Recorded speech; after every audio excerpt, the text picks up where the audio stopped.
Long ago, in a land far from Rome, lived a man named Spartacus.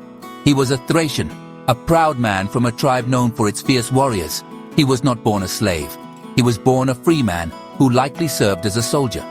He understood the feel of the sun on his face and the wind in his hair, the rights that freedom gave a man. He knew what it meant to have a home and a people. But the world then was a place of great empires and powerful armies. The Roman Republic was expanding its reach, swallowing up lands and peoples with its relentless legions. Spartacus's freedom was not destined to last. It was a fragile thing in a world ruled by the sword. The great power of Rome was always hungry. It needed soldiers, workers, and slaves to fuel its vast machine. Spartacus, through the unfortunate turn of war and conquest, was captured by the Romans. For the Romans, a strong man like Spartacus was a valuable commodity. He was not seen as a person with a past or a future, but as property. He was sold into slavery, a fate that stripped him of his name, his home, and his identity. He was now just a number, a body to be used and discarded. This was a deep and bitter fall for a man who had once known freedom. He was taken to Italy, the heart of the Roman world, a place that would become both his prison and the stage for his defiance. In Italy, Spartacus's strength and warrior spirit were noticed. He was not sent to the fields or the mines, but to a different kind of servitude, one that was both a spectacle and a death sentence. He was taken to a ludus, a gladiator school in the city of Capua, owned by a man named Lentulus Batiatus. Here, men were trained to fight and die for the entertainment of others. They were taught to use swords, nets, and tridents. Their lives were brutal and short. Every day was a struggle for survival, a lesson in pain and obedience. Spartacus was forced to become a gladiator, a pawn in the bloody games of the Roman amphitheater. He was meant to be an entertainer, his life a performance for the crowds. Life in the gladiator school was a harsh existence. The men were locked in cells, fed just enough to keep them strong and beaten into submission. They were brothers in misery, men from all corners of the world, Gauls, Germans, Thracians, all bound by the same chains. Spartacus learned the ways of the arena, mastering the skills that were meant to kill his fellow men. But inside him, the memory of freedom burned like a stubborn ember. He saw the injustice around him, the casual cruelty of his masters, and the hopelessness in the eyes of his comrades. He was not just learning to fight, he was learning to wait, to watch, and to hope for a chance to reclaim the life that had been stolen from him. The air in the Capuan gladiator school was thick with despair, but it was also charged with a silent anger. Spartacus was not alone in his hatred for this life. He spoke with the other men, sharing stories of their former lives and their shared dream of freedom. An idea began to form, a dangerous whisper that passed from man to man. Why should they die for the amusement of their captors? Why should they kill each other when their true enemy was the one who held the keys to their cells? A plan, desperate and bold, began to take shape. It was a gamble against impossible odds, a choice between a certain death in the arena and a chance, however slim, at liberty. One day, in the year 73 BC, the moment came. The plan was set into motion. Around 70 gladiators, armed with nothing more than kitchen utensils and whatever they could grab from the cookhouse, rose up. They were led by Spartacus and other leaders like Crixus and Oenomas. They fought their way past their guards with the ferocity of cornered animals. They were not fighting for glory or for an audience. They were fighting for their lives. They broke out of the ludus and fled the city of Capua, leaving chaos in their wake. They were a small band of desperate men, but they were free. They had struck a match in the dark, and a fire was about to begin. The small group of escaped gladiators needed a safe place to hide and regroup. They found their sanctuary on the slopes of Mount Vesuvius, a large volcano looming over the Bay of Naples. This rugged terrain offered them protection and a good vantage point. From here, they could see any Roman forces approaching. News of their successful escape spread like wildfire. Slaves from the surrounding countryside, hearing of this brave act of defiance, began to flock to their banner. Field hands, shepherds, and other runaways saw a glimmer of hope in Spartacus and his men. The small band of gladiators was quickly growing into a real army. The Roman authorities in Capua initially dismissed the escape as a minor problem. They sent a small militia force under the praetor Gaius Claudius Glaber to deal with the runaways. The Romans did not take them seriously, thinking it would be an easy task to crush a handful of slaves. They blockaded the only known path up the mountain, trapping Spartacus and his followers. The Romans planned to simply wait and starve them out. They underestimated their opponent. They saw slaves, not soldiers. They saw a criminal, not a brilliant commander. This arrogance would prove to be a grave mistake, one that would soon cost them dearly.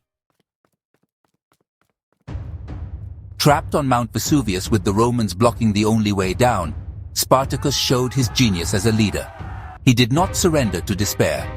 Instead, he looked at the wild vines that grew thickly on the slopes of the mountain. He ordered his men to cut the vines and weave them into long, sturdy ladders. It was a brilliant and unexpected plan. Under the cover of darkness, while the Roman soldiers slept soundly below, Spartacus and his army quietly rappelled down the sheer cliffs on the other side of the mountain. They were silent ghosts moving through the night, their movements masked by the shadows and their own sheer determination. Once they were at the bottom, Spartacus led his men around the base of the mountain. They completely surprised the Roman camp from behind. The Roman soldiers, confident that the slaves were trapped above, were caught completely off guard. The attack was swift and devastating. The rebels, armed with the skills of gladiators and the fury of the oppressed, overwhelmed the unprepared Roman force. They captured the Roman camp, seizing proper military weapons and armor. This victory was more than just a military success. It was a powerful symbol. A small group of slaves had outsmarted and defeated a Roman praetor. The news echoed across Italy, inspiring thousands more to join their cause. Spartacus was more than just a clever strategist. He was a leader who inspired deep loyalty. He treated his followers with respect and fairness. He understood that his army was made of many different kinds of people, men, women, and children from various lands. He worked to unite them, to turn a disorganized mob into a disciplined force. He ensured that all plunder, like food, weapons, and money, was shared equally among everyone. This created a strong sense of community and purpose. People did not follow him simply out of fear, but because he offered them dignity and a vision of a better life, a life of freedom that they all craved. The army grew at an astonishing rate. What started as 70 gladiators soon swelled to tens of thousands. They were an army of the dispossessed, the forgotten, the people Rome had crushed under its heel. Spartacus trained them, turning farmers and slaves into capable soldiers.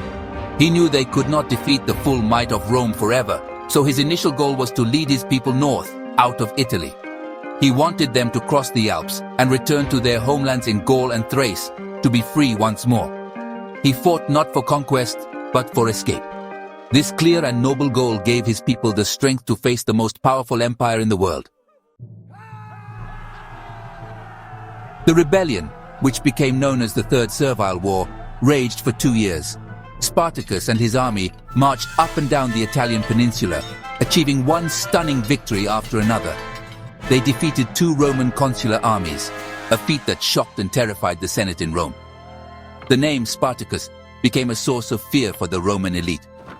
He proved that slaves could not only fight, but could outwit and outmaneuver Rome's best generals. For a time, it seemed as if nothing could stop them. They controlled large parts of southern Italy, and the road to freedom across the Alps seemed open. However, the rebellion eventually faced a turning point. For reasons that historians still debate, Spartacus and his army turned south again, instead of escaping over the Alps. Perhaps his followers wanted to continue plundering Italy, or perhaps they believed they could even attack Rome itself. This decision proved to be a fatal one.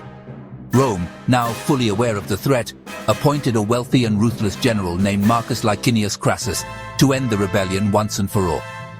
Crassus was given immense power and 8 legions, a massive army, to hunt down and destroy Spartacus.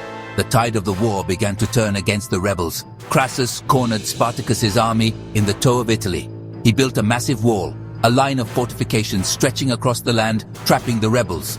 Although Spartacus and his army managed a daring breakout across the wall one winter night, they were weakened and running out of options. The final battle took place in 71 BC in Lucania. The rebels, knowing they were outnumbered and outmatched, fought with incredible bravery. Spartacus himself fought on the front lines, trying to reach Crassus to end the war in a single duel. He fought valiantly, but was ultimately cut down and killed. Without their leader, his army was defeated. The Roman revenge was terrible and absolute. Crassus wanted to make an example of the rebels to ensure no slave would ever dare to rise up again. He crucified 6,000 of the captured survivors along the Appian Way, the main road leading to Rome. The crosses lined the road for miles, a gruesome warning to all who saw them. Though Spartacus was defeated, his story did not die. He became a legend, a symbol of the fight for freedom against oppression. His rebellion shook the Roman Republic to its core. For thousands of years, his name has inspired people who struggle against injustice. He remains a powerful reminder that the desire for freedom is a force that can never be truly extinguished.